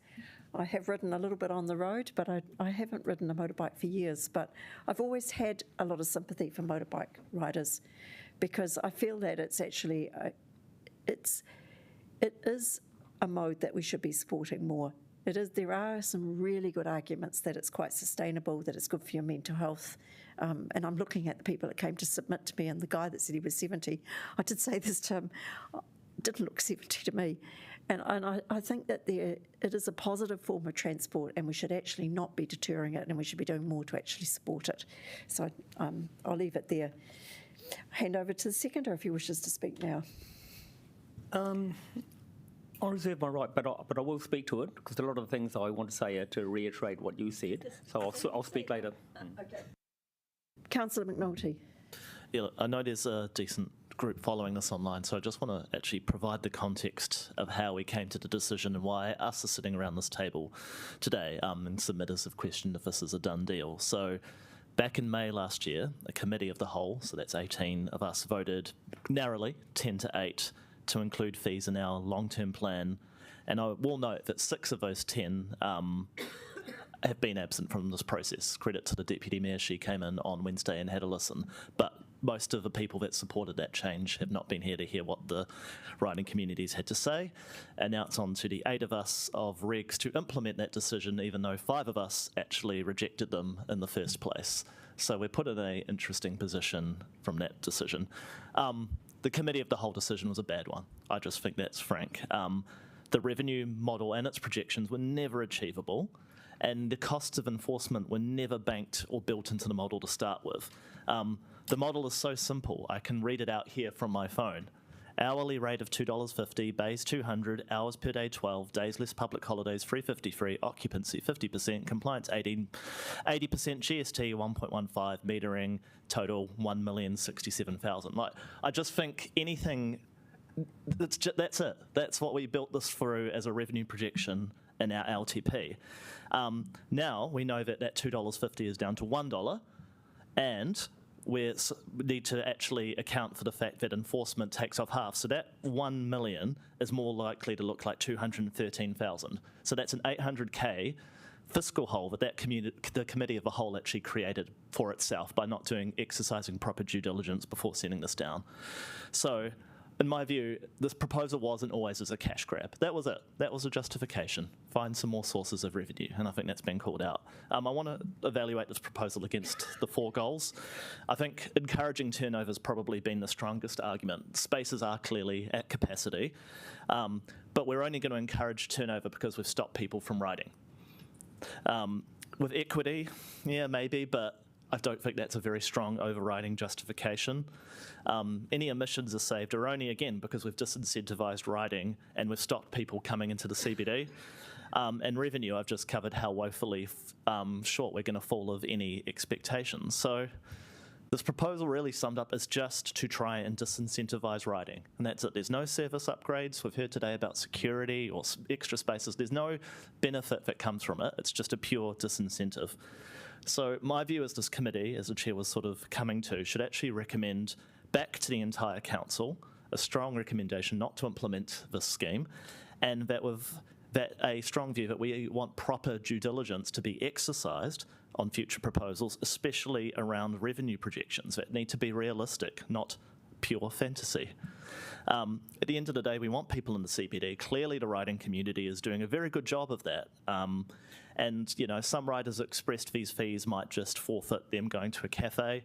For others, such as the students or delivery drivers we've heard from, they've shown they'll be disproportionately whacked by $30, $40 a week on top of their ACC levies and insurance premiums. So I'm yet to be convinced about this proposal is justified, and I think our appropriate way to send it back is to the committee of a whole and say, do your homework and do it better next time before you bring it to us. Can I ask a procedural question? And I just want... You can. Of course. Before speaking, just about following on from Councillor McNulty, should we in fact think about an amendment to these recommendations in terms of back to officers, in terms of when they're pulling the information together, giving them some guidance about what we've heard? Shall we take an adjournment? Yeah, I think that we might just take a little adjournment. I think it is important to get this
We're back online.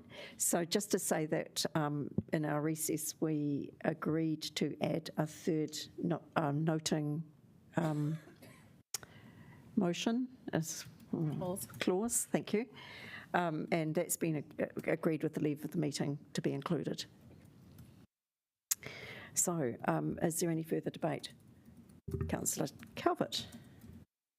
Look, I just have to sat on a number of hearing panels. I have to say this is one of the ones which has probably overwhelmingly had majority of submitters expressing their concerns, but not only expressing their concerns, providing information to back up their concerns, and bringing in some broader aspects in terms of what we as a city want to see. We want to bring people back into the CBD or not discourage them from coming in.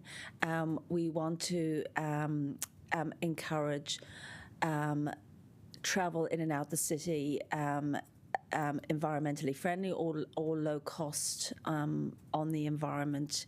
And I think we've heard, compelling views to support enabling motorcyclists and without penalising them. We've also heard quite a bit about, they're getting reduced services but paying for it, and so and the discussion around about equity towards them as opposed to other road users. So I think it's been really valuable listening and hearing people and hearing some pragmatic ideas and suggestions. So I think we're going to have the amount of money that we think we're going to get versus the negative impacts that may not be able to be quantified initially in terms of costs of the providing the service, but certainly in terms of the opportunity cost in terms of reducing people coming into Wellington and the personal impacts on them. So I will be supporting all these recommendations. Thank you. Thank you. Is there any further debate? No? Oh, Councillor Chung and Councillor Abdurrahman. Abdurrahman was first. Oh, are you okay not to speak? I'm good, but if I have to say a single thing, thank you to Councillor McNulty for his advocacy in this space and engaging with the motorbiking community. And I think that's a good thing sometimes having a Labour councillors. We are from the people, for the people. All righty. Okay. Councillor Chung, do you want your seconder's speech? I also would like to thank Councillor McNulty for his comments, and I think that he's very succinct, and he's covered a lot of the issues that I actually have on my list here to cover. But also, Councillor Free, I also agree with your observations of this. I'm a very strong supporter of user pays, and so when I approached this, I took the view that if cars have to pay to park on the streets, then why should motorcycles not park? And keeping in mind, of course, that I'm a motorcyclist, and by the way, Councillor Free, I have 2 motorcycles, so you're perfectly free to borrow one any time. But listening to the submissions, I just think I have a lot of doubts about the 4 tenants that we actually use, the 4 premises that we actually use to bring this proposal forward. I think that we can actually debunk a lot of them. Certainly, listening to the submitters, then they're talking about most of the people coming in on bikes are actually commuters, and so they will come in the morning and leave their bikes there all day. And I found this as well, exactly as some of those submitters said. If I come in at 9 o'clock, I won't be able to get a park down here. I used to have a lot of meetings on the terrace, and I could never get a park down here. And so I think that having the premise that we're going to have encouraged turnover, we're not going to get it because they're just not here. Those people aren't coming in for that. Certainly the delivery guy, that's the sort of thing that he would be looking for. But I think that, as he explained, he wouldn't necessarily, if he couldn't find a bike park, a room on a bike park, he would go and find another little gap somewhere. And I think that's what a lot of people who've just come into town for a short period would actually do. So I'm also very sceptical of the revenue that we hope to expect from it. Now, again, I would value every dollar that we can actually get because we really are pretty broke. So I would encourage, getting revenue from anywhere. But I'm just not sure that we're going to get enough revenue in here to actually justify the expense that we're going to have to pay to actually monitor it. Now, I agree with Paul that, yes, we're going to use the same wardens that we currently have. They're going to go around, they're going to check the number plates and the registrations and warrant fitness, because you can't check those with our machine. We can't use our technology to actually do these checking, the clever cars that we've got downstairs, because the motorcycles generally back into the bike parks, and so all the information is actually on the footpath side. It's not on the road side, so you can't drive a car in and look at this information.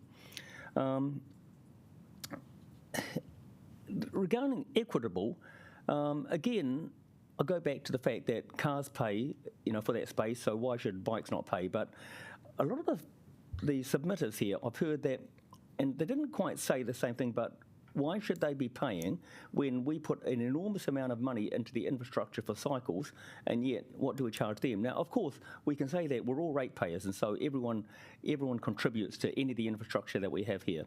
But how much money do we actually put into maintaining motorcycle parks? What do we actually do there? Because every time I see them, it's just a space.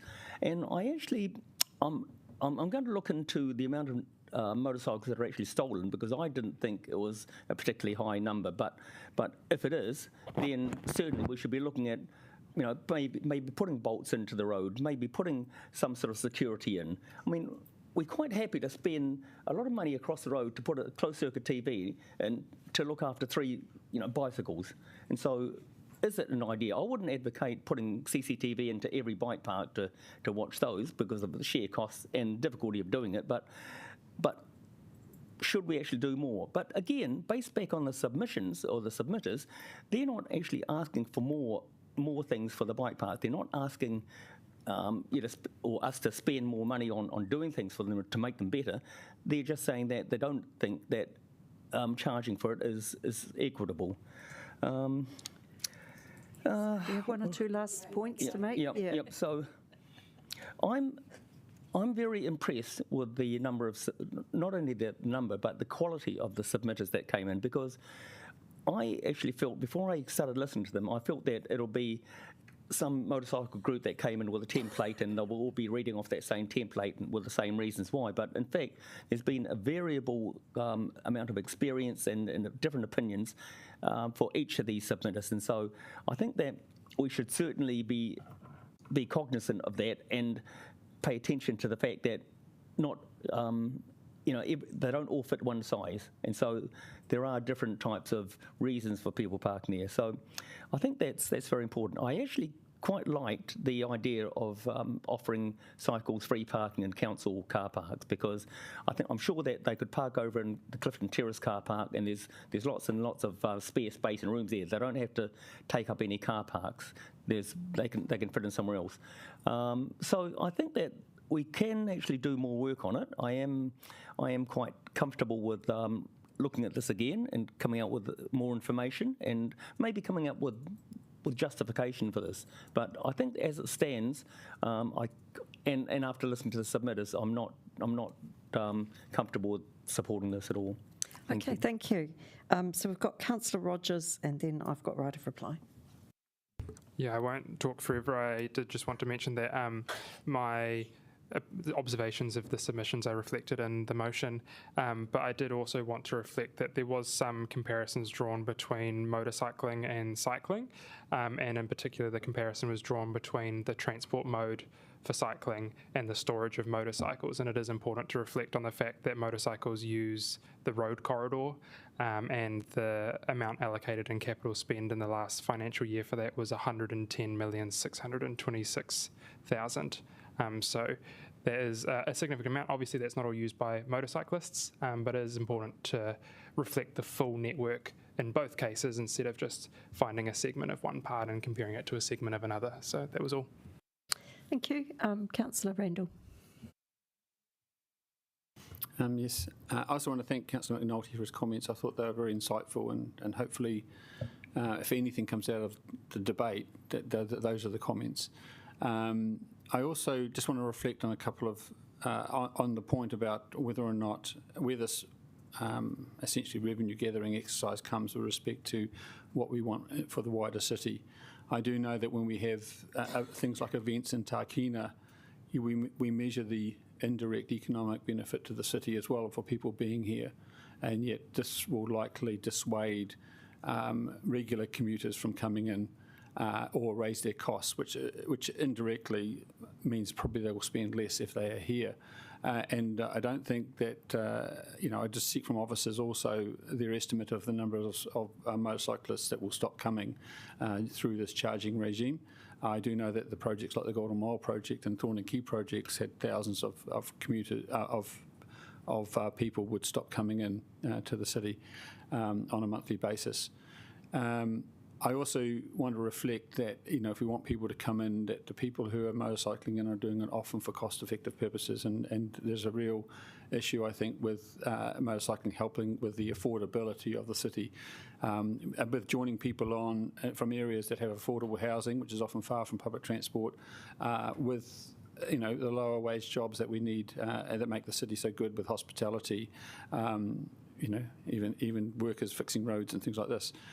We've got to get around. So I just want to note that that's the feedback I heard from the oral submitters. I really thought the quality of a number of them was very high, and hopefully the other members who are going to decide this will also have a look at them. Thanks. I think everyone's made some really good points.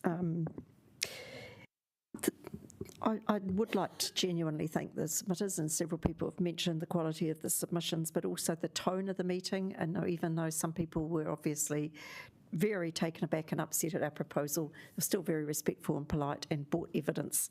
There was a great diversity. I think we know a lot now about how motorbikes are used in our city and how our motorbike parking's used. I do think we need to be really, to people that mentioned perverse outcomes, there was a lot of evidence about what people might do instead if we put the prices up too high, and it was quite compelling evidence, such as the comparable monthly parking rate with a private provider, and a lot of evidence about the lack of other easy modes that's led to the people riding motorbikes in the first place. There was certainly an awful lot to consider, so I think we've covered it all pretty well. Thank you for everybody and your patience over the last couple of days, and thanks to the staff, as always, to Brad and Paul and Vida, and of course Elise, who does the most amazing job supporting our committee. So with all of that, let's vote. And then we have to close the meeting and we can all go and do something else. So do we want to take them separately? No? We're all happy? Great. We'll take them all together.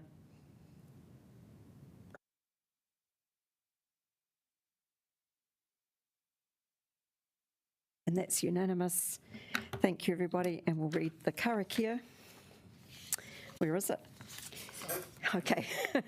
Unahia, unahia, unahia ki te uru tapanui, kia wātia, kia mama, te nākau, te tinana, te wairua, i te ara takatu. Koi rā I rongo, whakairia aki ki runga, kia wātia, ai rā, kua wātia.